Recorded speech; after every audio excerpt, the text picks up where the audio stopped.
I want to slow down so they don't feel any type of way, so they don't get overwhelmed, so they don't get insecure, so they don't get hurt. That sets you up for not being able to be your full authentic self. And another important thing, it doesn't allow you to get the respect that you actually deserve. My truth, and this is for the listeners, I want you thinking about your own life, your own insecurities. What are you bad at? What are you good at? What are you great at? What are you unbelievably competent at? What are you so good at that you don't even know you're good at it, that you feel bad and you don't know it? Next Level Nation, welcome back to another episode of Next Level University, where we help you level up your life, your love, your health, and your wealth.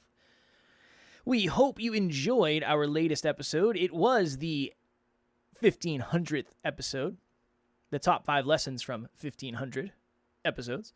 Today, for episode number 1501, we start going back up the hill again.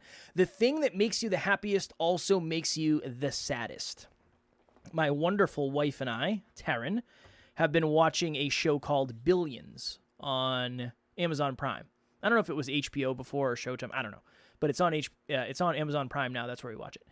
And this show is about a very, very successful investor / hedge fund owner. You don't really need to know about that, honestly. But he's very wise. He's also kind of arrogant and kind of a dick, but he's very wise in spurts. And there is someone that works at this company, and they are a genius for sure. They are very, very intelligent.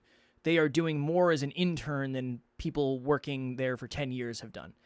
And there's this chess tournament, and this new intern actually happens to be a chess prodigy as well. What a coincidence. And Axelrod, Bobby Axelrod is his name, the main character. What a name, right?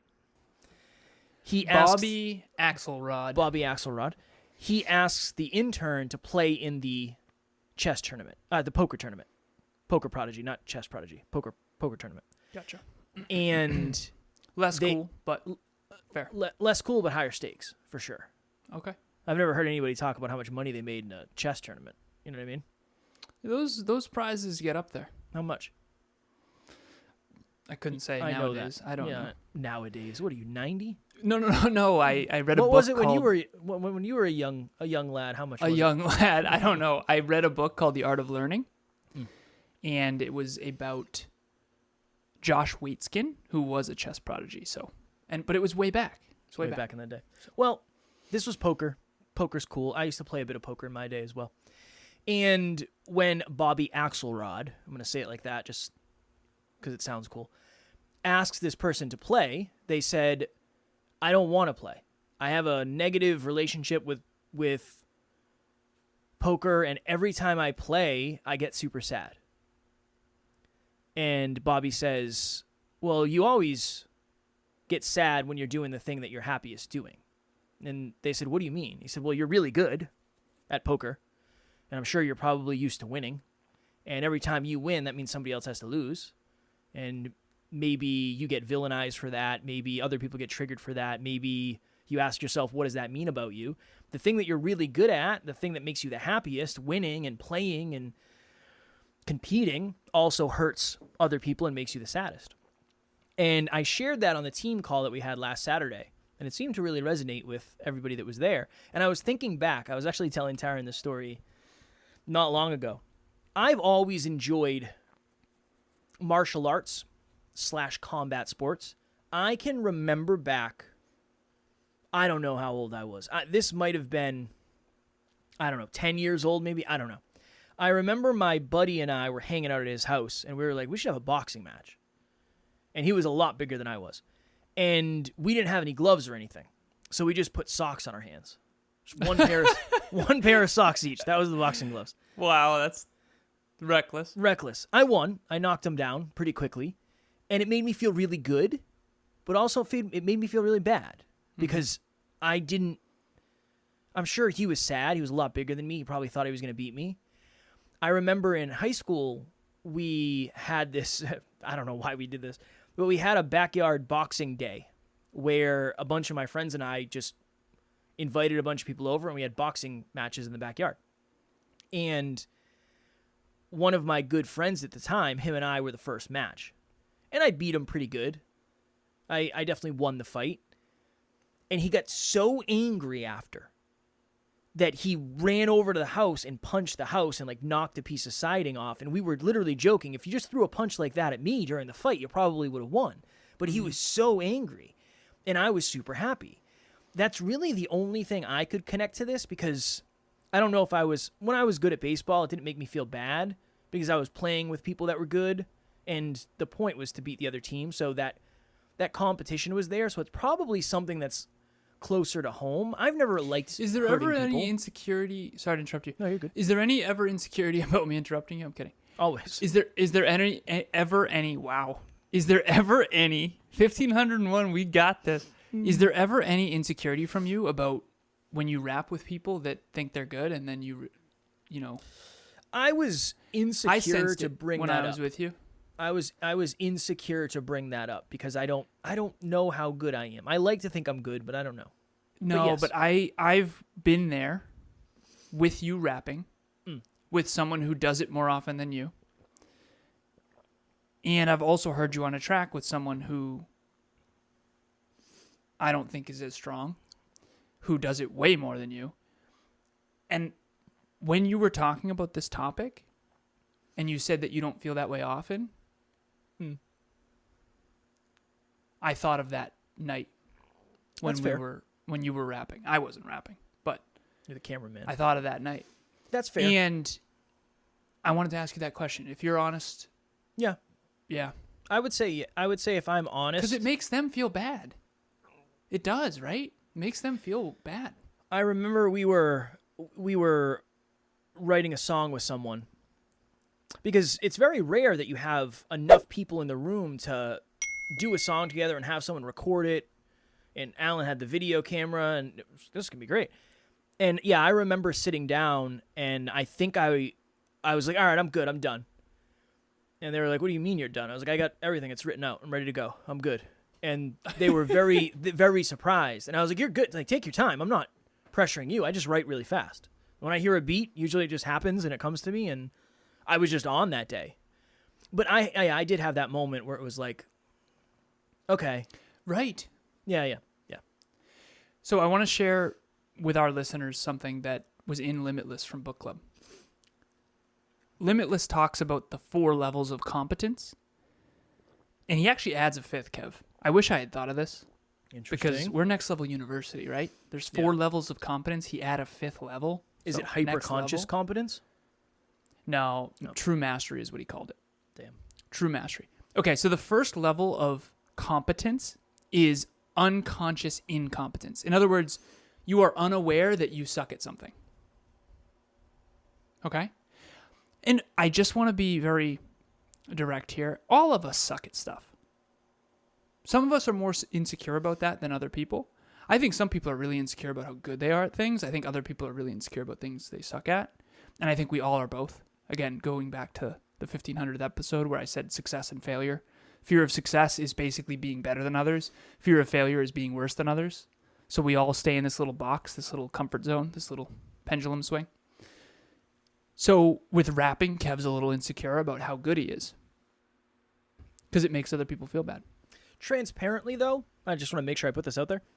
I haven't rapped enough with people who are drastically ahead of me. So that is something I do need to do. Like, I need to get humbled. I need to be around someone who... I remember when we had Justin Freeman on.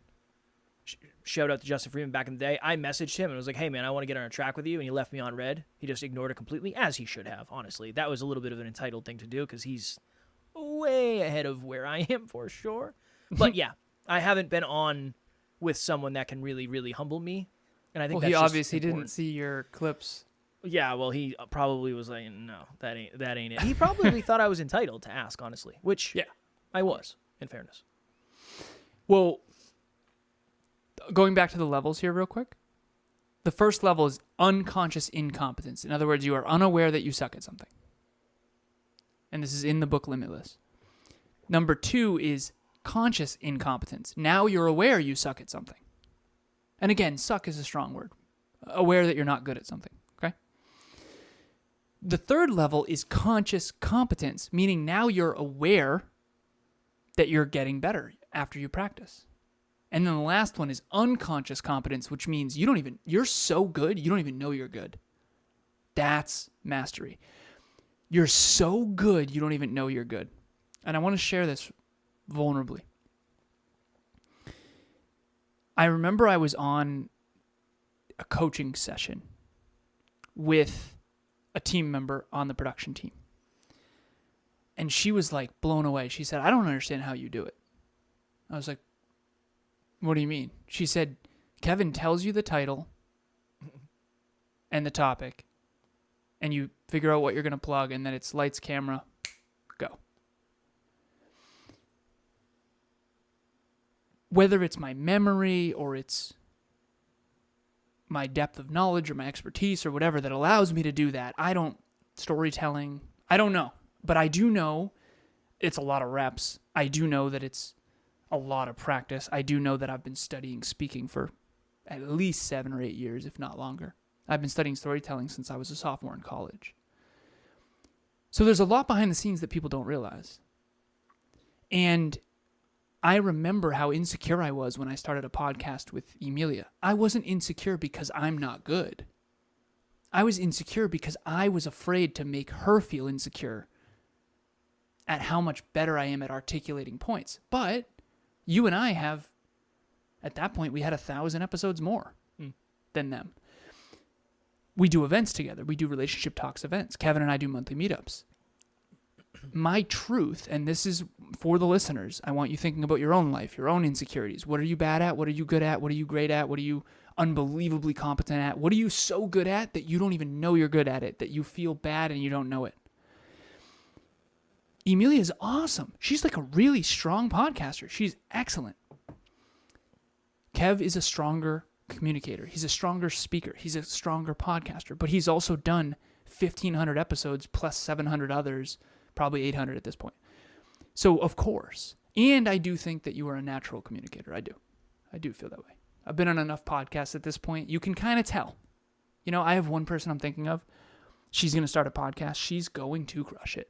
I mean, her launch point is so much higher than people who have been doing it for years. And she has no idea. I told her I'm coaching her. I was coaching her. I'm not anymore. I told her, I said, you are unreasonably good. And I said, I want you to know, I don't say this to everybody. And no one can tell you this because maybe they don't know. Or maybe they do know, but they're insecure, so they hide it. You are ridiculously good at speaking and communicating effectively. You use no filler words. You have powerful pauses. You're very articulate. You have great energy. You're beautiful. I like to tell people where they're great because most people don't know. Well, you're not going to double down on something that you don't know is valuable. I said, I coach podcasters all the time. You are going to be awesome.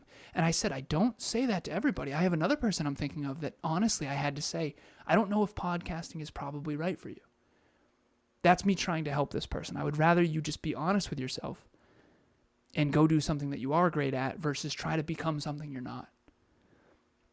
That's like me trying to be a strength competitor, power lifter. I'm weak. Honestly, I'm weak. I'm an ectomorph. I'm a long distance runner build. I'm weak. Seriously. I have no problem saying that. So at the end of the day, this episode, where are you happy that you're great, but sad that others aren't? There's so much self-awareness gold in that. And I'm so grateful we're doing this topic. Hi, my name's John Larito, and I just wanted to give a big shout out to Kevin Palmieri. I had reached out to him. He had been referred to me when I had shared with a friend of mine some interest in doing a podcast. And he said, you've got to use Kevin. He's fantastic.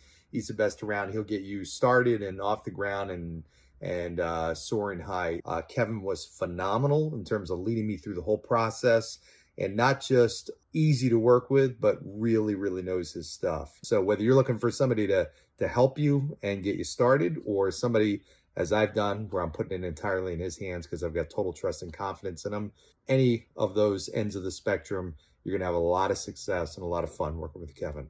Trust me. Thanks. I enjoy this topic very much. Anytime I can find a lesson in a serious show or something, I love finding lessons like that. I always talk about Parks and Rec and how I learned so much from that show, even though it's a comedy. There's lessons in everything as long as you're searching for them. The other important thing about this is if you intentionally slow down. So it's almost a case of, okay, I'm going to go do this with someone who I believe I am better at this task activity than they are. I want to slow down so they don't feel any type of way, so they don't get overwhelmed, so they don't get insecure, so they don't get hurt. That sets you up for not being able to be your full authentic self. And another important thing, it doesn't allow you to get the respect that you actually deserve. What if let's just say hypothetically, let's just say it's golf or drawing. Let's just say it's drawing. You and your friend are hanging out and they say, hey, let's do some drawing. And you say, okay, yeah, sure, we can draw.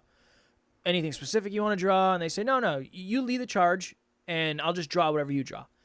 And you kind of just scribble something because you're afraid to lean into what you're really good at. What if that person looks up to you and they want to learn from you? Maybe they feel like you're not interested in helping them because you're not actually leaning into something that you're really, really good at. Well, they can't even know that you're someone to learn from. Well, unless they already had that thought. Maybe they've seen your stuff. Oh, okay. Like hypothetically, they've seen your stuff, and then they sit down with you, and then you draw a stick figure day Jeff, and they say, "That's not what I saw. That's not what you had on your wall." That's another thing.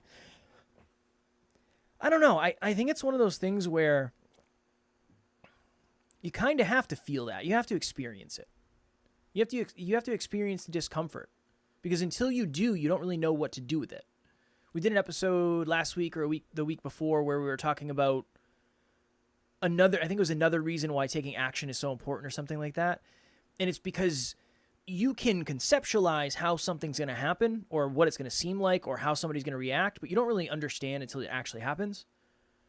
So say you did get that. Say that person came back and said, oh my goodness, I could never draw like you. And you know under that there's insecurity. You know under that there's sadness. You know they want to be an artist or they want to be, what is a drawer called? Illustrator? Nice. Go me. They want to be an illustrator. And in your mind, you're thinking to yourself, you're in trouble. I don't know if you're ever going to be able to do that, even though I could probably do that right now, even though I don't value it at the level you do. It's important, I think, to experience that. I actually think typically we don't value what we're best at because it comes naturally. Yeah, it makes sense. The things that come naturally to you, you inherently undervalue because you took it for granted. It's almost like you don't know what it's like. I'll give you an example. So you grow your legs pretty easily. You're also shorter, so your squat form is... Dude, I have giraffe legs. Do you have any idea how difficult it is for me to have squat form like you? I can imagine. My legs are so long. They're longer than my torso by a significant margin. Now, and I'll share this as well, I did a 5K 2 years ago with Emilia, and I ran it backwards because I wanted to... We were like, oh, let's do it together. Let's stay together. I wanted to stay with her. And this is a perfect analogy for this.